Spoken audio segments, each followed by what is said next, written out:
ज्ञानवान भवति युक्तेन मनसा सदा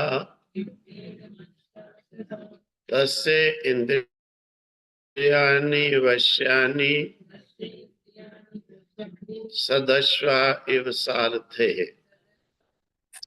या तो विज्ञानवान भवति युक्तेन मनसा सदा तस्य इंद्रियाणि वश्यानि सदश्वा इव सारथे। यस्तु विज्ञानवान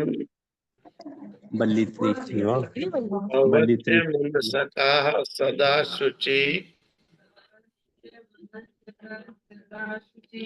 नासा तद पदमवाप्नोति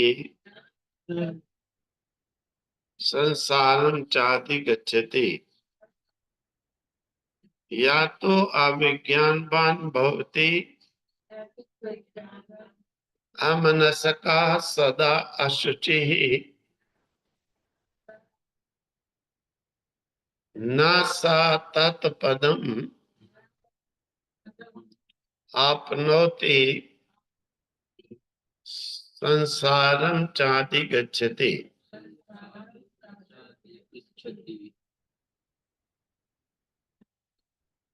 यस्तु विज्ञानवान भवति सा मनसका सदा शुचि सा तो पदमाप्नोति यस्मात् भूयो न विजायते।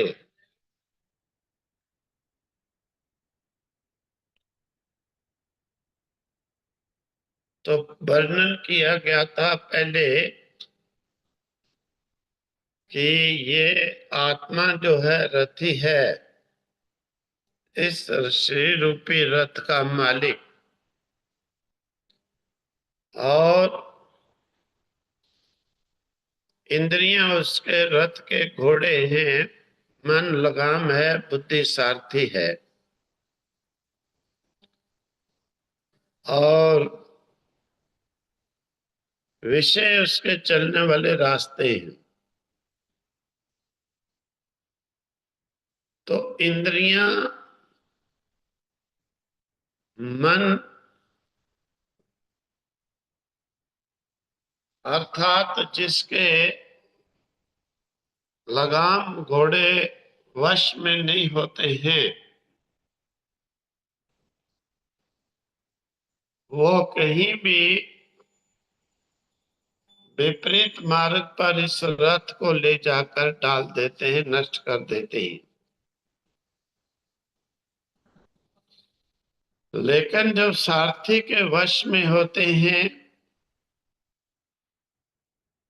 तब इसे बुरे मार्ग पर, विपरीत मार्ग पर चलने से रोक देते हैं। हे नचिकेता, या तो विज्ञानवान भवति, जो विज्ञानवान होता है। विज्ञानवान कहने का अभिप्राय यह है कि विशेष ज्ञान वाला। युक्तेन मनसा, युक्त मन के द्वारा, यानी मन को निग्रह करके, रोक करके आत्मा में लगाने वाला।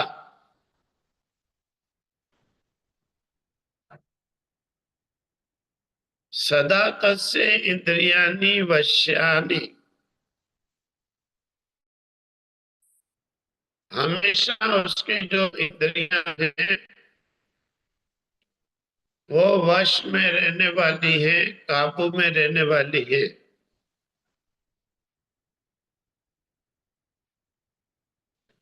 जो युक्त यानी योग युक्त है, जिसका मन निग्रह रोका हुआ है, आत्म चिंतन में लगाया हुआ है,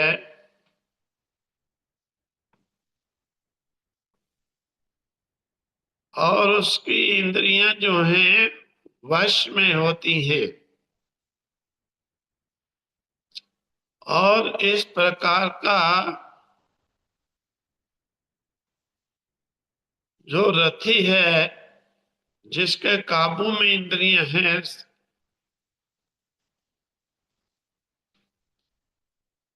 जो युक्त मन वाला है, सदश्वा इव सारथे, अच्छे घोड़े की तरह से वो सारथी के काबू में है। अर्थात हमेशा जो है उन्हें विपरीत मार्ग पर नहीं चलने देता है।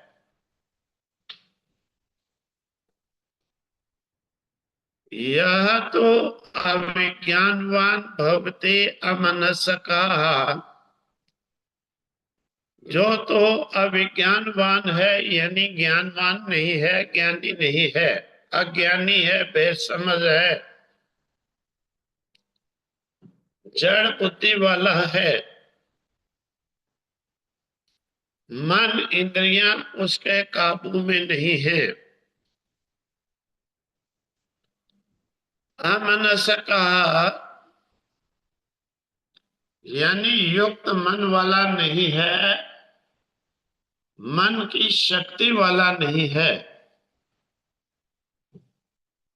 क्योंकि मन जब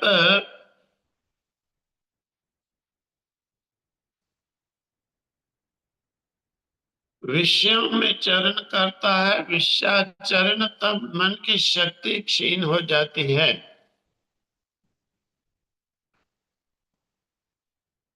जो मन विषयाचरण नहीं करता, विषयों में नहीं चढ़ता, वो मन की शक्ति बलवान होती है, वो मन बली होता है।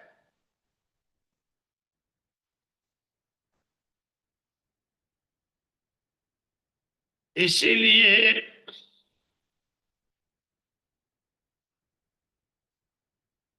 अमनस्का भवते, अविज्ञानवान, जो अज्ञानी है वो अमन वाला है, मन की शक्ति वाला नहीं है, क्षीण मन वाला है। सदा अशुचि, वह हमेशा अशुचि रहता है, अपवित्र रहता है। शरीर मन बुद्धि को शुद्ध नहीं रखने वाला है। शरीर मन बुद्धि को शुद्ध नहीं रखने वाला है। स तत्पदम, वो उस परम पद को, अभीष्ट पद को, ब्रह्म स्थान को, अपनी मंजिल को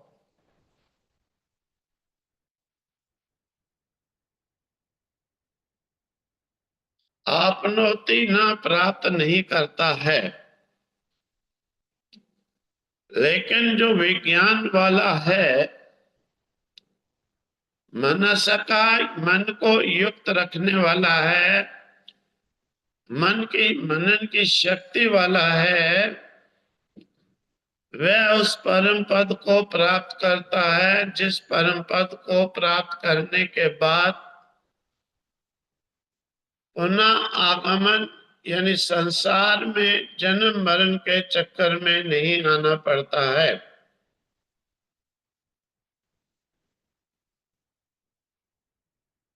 कहने का अभिप्राय यह है कि जो विज्ञान वाला है, जिसका मन आत्मा से जुड़ा रहता है, जिसका मन आत्मा से जुड़ा रहता है, यानी जो मन से आत्म चिंतन करने वाला है, उसका मन आत्म चिंतन करने के कारण वश में रहता है और बलवान रहता है। क्योंकि आध्यात्मिक संकल्प चिंतन करने से मन की शक्ति महान हो जाती है। भक्ति आदि के द्वारा जिस प्रकार से प्रहलाद आदि थे, उनको कितना भी भयभीत किया गया, सताया गया, लेकिन उनका मन कभी गिरा नहीं, बदला नहीं, डिगा नहीं। वो भगवान विष्णु के चिंतन में एकदम लगे ही रहे।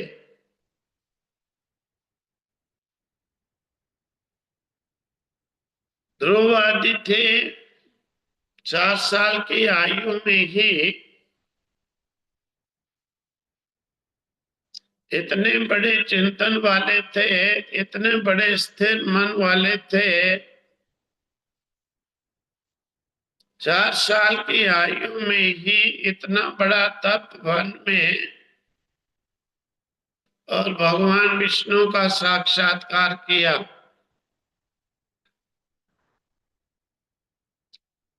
आध्यात्मिक चिंतन से ही मन की शक्ति की वृद्धि होती है, मन बलवान होता है। जो आध्यात्मिक चिंतन नहीं करते हैं, वो गिरे हुए मन वाले आजकल विशेष करके देखा जाता है कि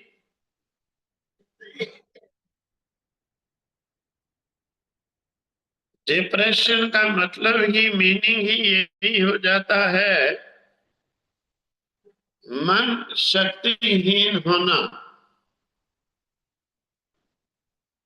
तभी ही तो भटकने लगता है। ऐसे व्यक्तियों का जो है निवारण करने का इलाज यही है। जब उन्हें आध्यात्मिक मन चिंतन में लगाया जाता है, धीरे धीरे मन बलवान होने लगता है और वो उससे छूट जाते हैं।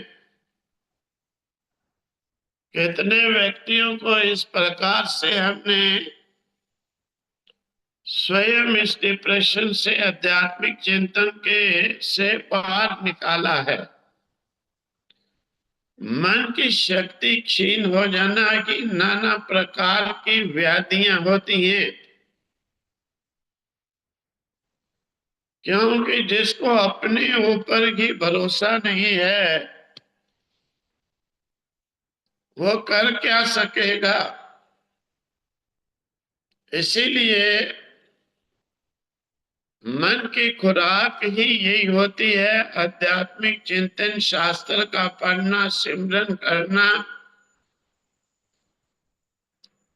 भगवान के कथा प्रसंगों से मन की शक्ति महान हो जाती है।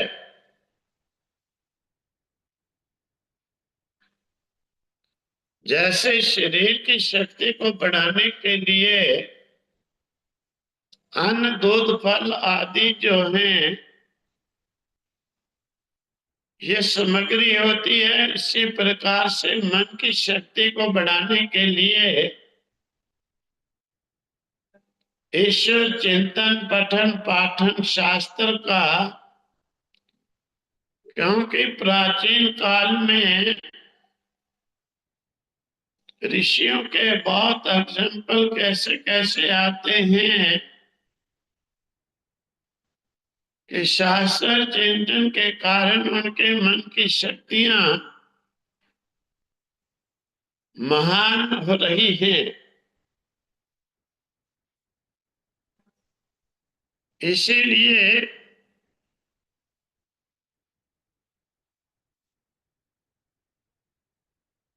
मन की शक्ति को बढ़ाने के लिए, बलवान बनाने के लिए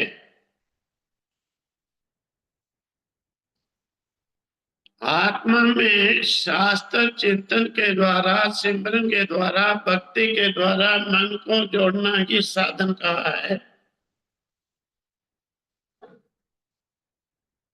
अब जो इस प्रकार के विज्ञान से रहित है, जिसका मन आत्म चिंतन में नहीं है, आत्मा से युक्त नहीं है,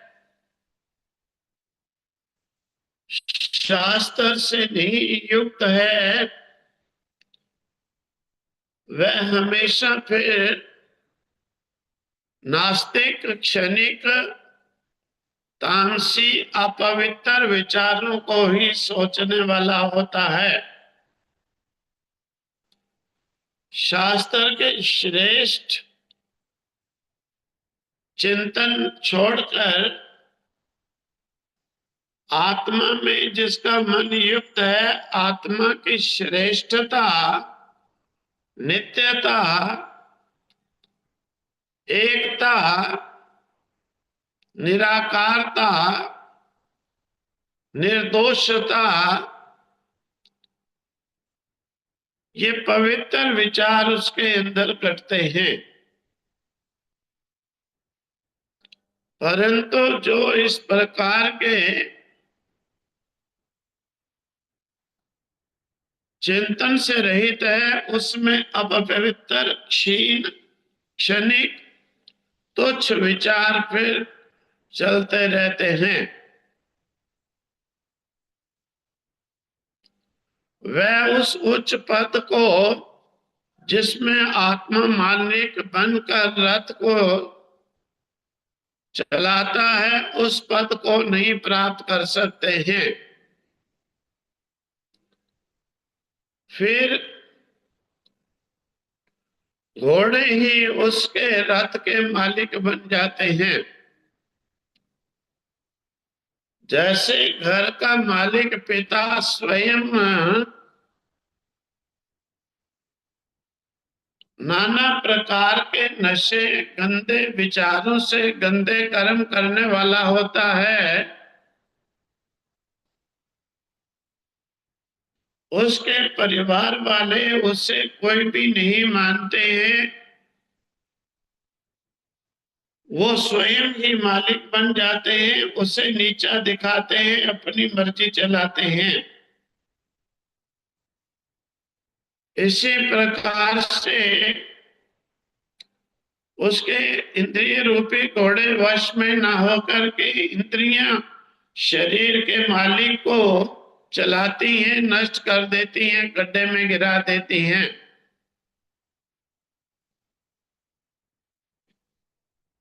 उसे संसार में भटकना पिटना पड़ता है।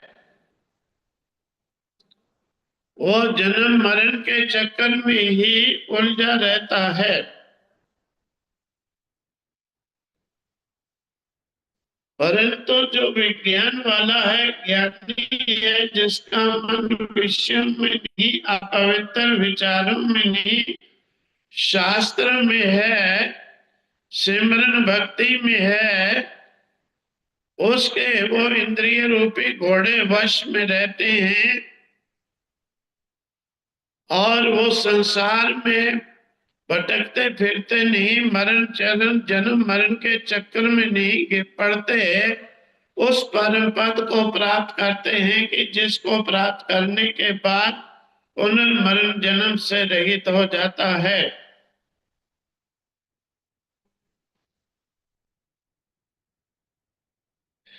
इसीलिए अधिकांश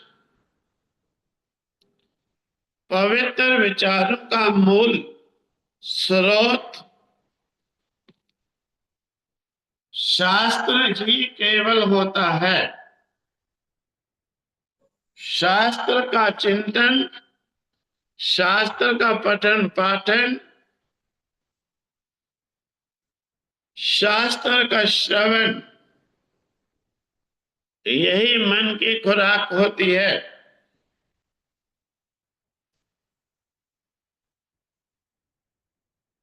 ओम तत्सत, ओम तत्सत, ओम तत्सत।